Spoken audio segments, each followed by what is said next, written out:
Have you ever felt like you're on a financial treadmill? You're working harder, running faster, but you're just not getting anywhere. Well, what if I told you the problem isn't your work ethic?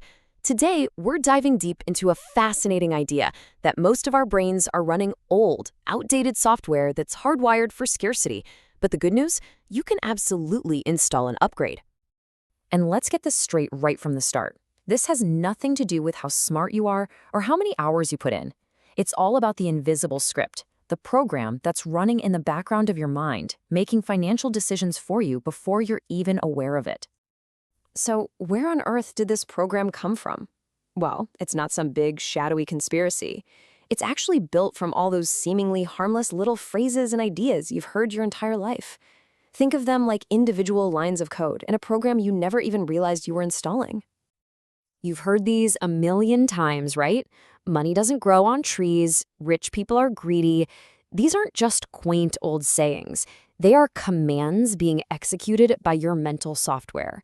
Every time you feel that flicker of guilt for wanting more, or you hesitate to ask for a raise, that's the program running. And the crazy part is, it was installed long before you could ever think about putting up a firewall. Now, here's where it gets really fascinating. How was this software even written in the first place? It wasn't an accident. It was built piece by piece, layer by layer, over centuries to create a very specific mindset. A mindset that was useful for society back then, but today, well, today it's probably holding you back. Yeah, this didn't just happen overnight. Let's trace the code.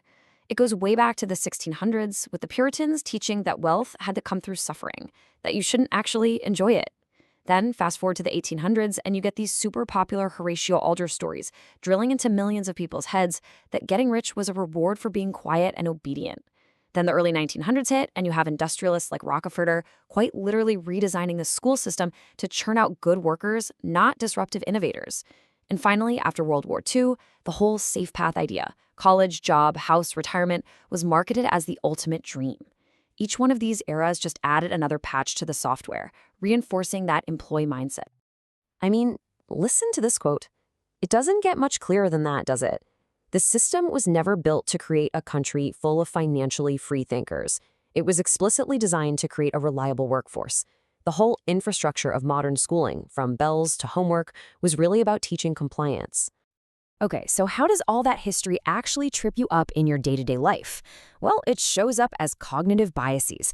Think of them as glitches in your mental software that are actively working against your financial success. First up, we've got a big one, loss aversion. Psychologically, the pain of losing $100 feels about twice as powerful as the pleasure of gaining $100. This is a massive glitch.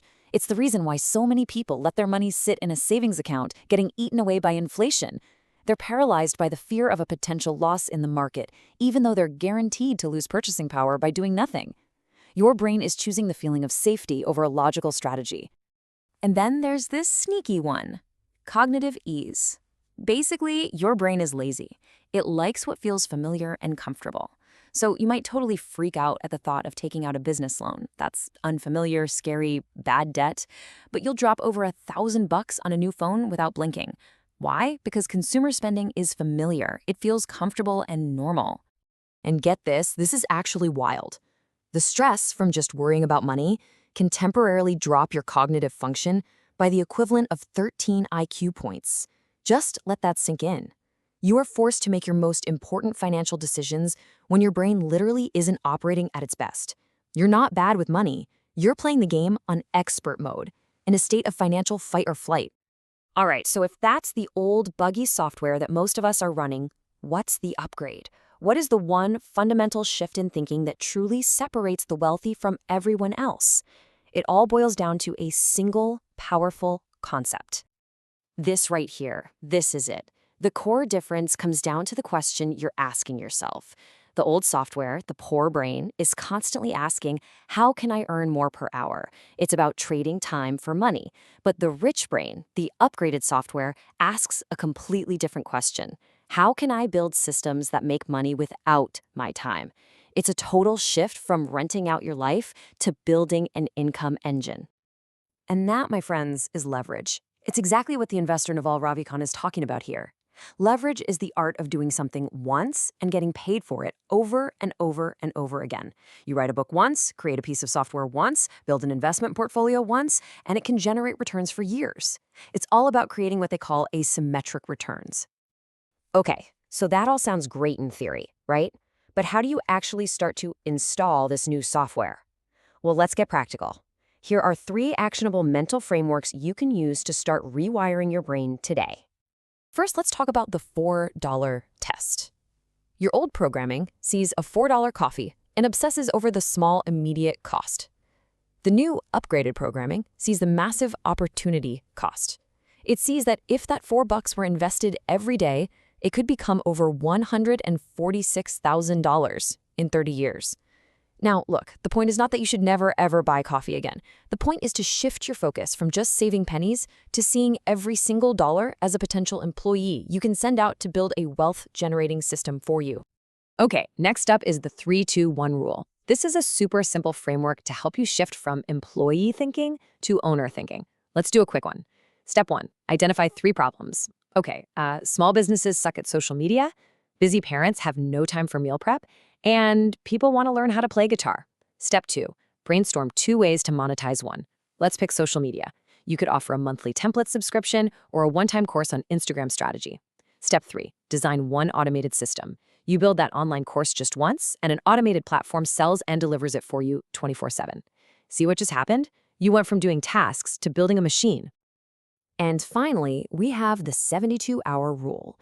The old software, oh man, it loves analysis paralysis.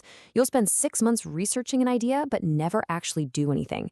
The new programming has a powerful bias for action. The wealthy understand that perfect is the enemy of rich. They launch a small test, they see what happens, they learn, they iterate fast. So, there you have it.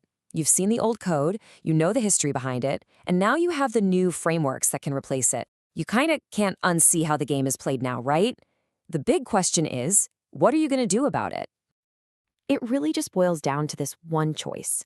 You can keep running that default program, and you'll keep getting the same results you've always gotten. Or you can make a conscious decision right now to hit install on this new way of thinking and start building a completely different financial future. Just think about that for a second.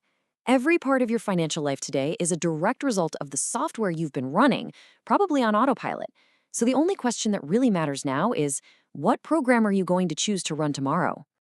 You now see the rules of the game. The upgrade is available, and the power to rewrite the script, well, that's in your hands now.